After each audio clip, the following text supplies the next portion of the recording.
Ayan grabe talagang kabalahura, kagarapal, kasiraulo, kahayop, kaadik, kakriminal, lahat na ang mga DDS. So ito yun.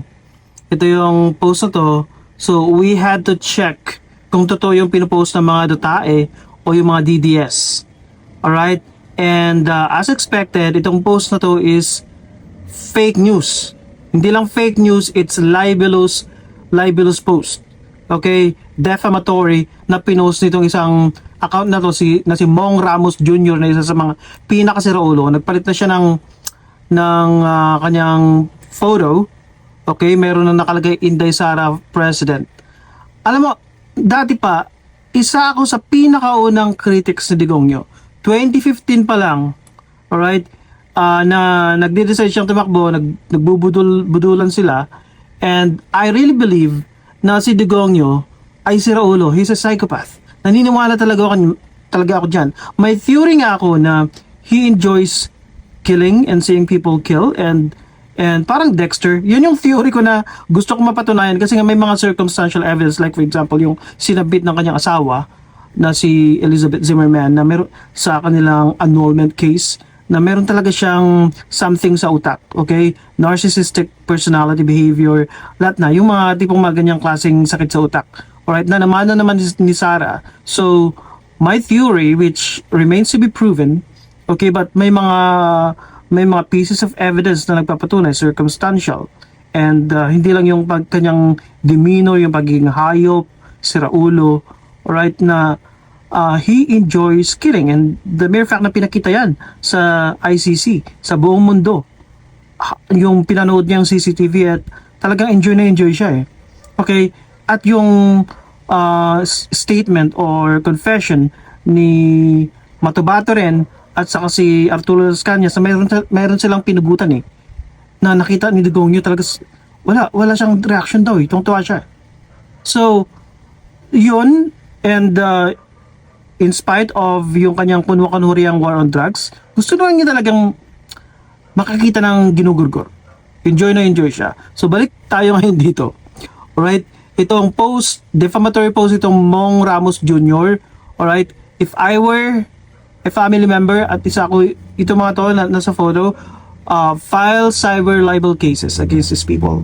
Kasi namumuro na sila sa fake news na lang sila nabubuhay.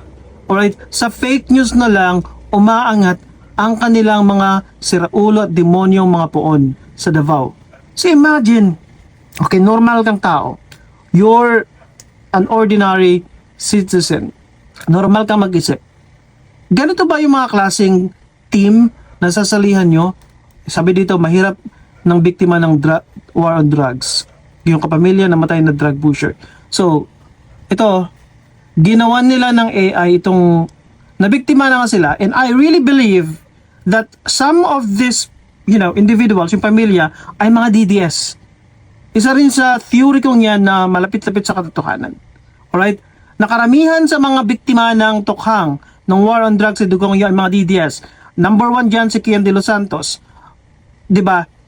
Number 1. May shirt siya, yung pamilya niyang OFW from Riyadh ata. Diba? Yung mother niya nasa Middle East, nag-work as an OFW. DDS siya mga yan.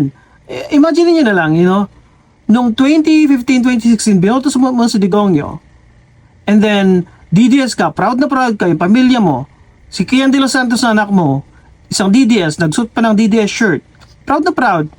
Pero ang hindi alam ng mga bobo at siraulong mga dutae is that when killing happens, killing does not discriminate. Alright? Magiging indiscriminate yung killing sa tukhang. Kasi hindi naman tatanungin ng mga tukhang cops, DDS ka ba? Hindi naman ganun. Wala na yun. Wala nang ganun yun. Lalo na nung first phase ng tukhang at war on drugs sa Digongyo.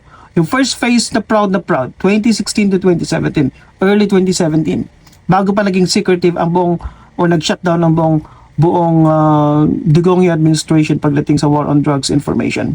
Alright? So ito, pinapakalat nila itong mga dutaing to, class A siguro yan. Sabi nila, tuwa sila. Pero ito So magsabi naman ni Gigi na nagpakita na ng ebidensya na that's fake. That's total AI.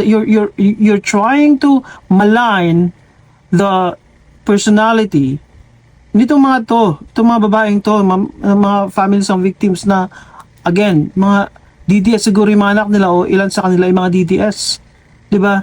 Going back sa sinabi ko no, tungkol sa Kian de los Santos, binoto nila, proud na proud sila sa kay Digong, yung pamilya de los Santos. And then nung namatay, siniraan sila ng mga ka-DDS sila dati. So, would you call it karma? No. I mean, they don't deserve it. Pero, ang sisi, nasa mga dutae, nasira ulo, na kulto. Imagine nyo na lang yan, okay? Pagbabalik ulit, hindi, pagbabalik ang tukhang ulit, halimbawa, si Sara yung maging presidente, may tukhang, may patayan, hindi nila tatanungin kung DDS ka o hindi. And I really wish when that happens, sabi ko nga pagbigyan ni PBBM, kahit isang taon lang, sasabihin ni PBBM, yes, I'm gonna adopt. Yun, gusto mo patayan, tukhangin lahat ng mga dutae. Give them what they want. Be careful what you wish for nga, di ba? Kung ako, si PBBM, sige, tukhang tayo. Mauna ang mga DDS. Kasi sila yung asal criminal. Sila yung addict. Sila actually yung karamihan sa kanila, yung personality pa lang nila, malapit-lapit sa pagiging addict. Criminal. Yung likelihood. Di ba? So ito, fake news alert from One News. Kapag na nga lahat pati yung pinapakalat nilang mga $2 million kay Trillanes, kayo manda kayong lahat. Alright, napanood ko rin yung tungkol sa yung mga Marines o hindi Marines ex-soldiers daw. Bakit sila natanggal? Nagpapasapasahan sila ng mic. Isa o ilan sa kanila ay babaliktad. Sure yan, kasi hindi totoo So yung demeanor pa lang nila. So fake alert, and now viral photo featuring relatives of extrajudicial killing victims with supposed luxury handbags have been altered to spread false information. So what do you achieve? Ano yung ma-achieve nyo dito? Mga dutae. The original photo was taken by One News anchor Angela Lagunsad Castro. O di ba? Malas-malas sila. Nakuha pa ng isang journalist who is covering the pre-trial hearings of former President Rodrigo Duterte at the International Criminal Court in The Hague. Napansin ko yung reaction dito mga tayo, lahat. Very simple fake news, paniwala sila. So just imagine na boboto talaga sila sa mga siraulo at naniniwala sila sa mga tungkol sa mga bayaran sa ICC, di ba? Paniwala sila kasi ganyan sila kabobo. Mga low info voters nga Yun lang. Have a good day.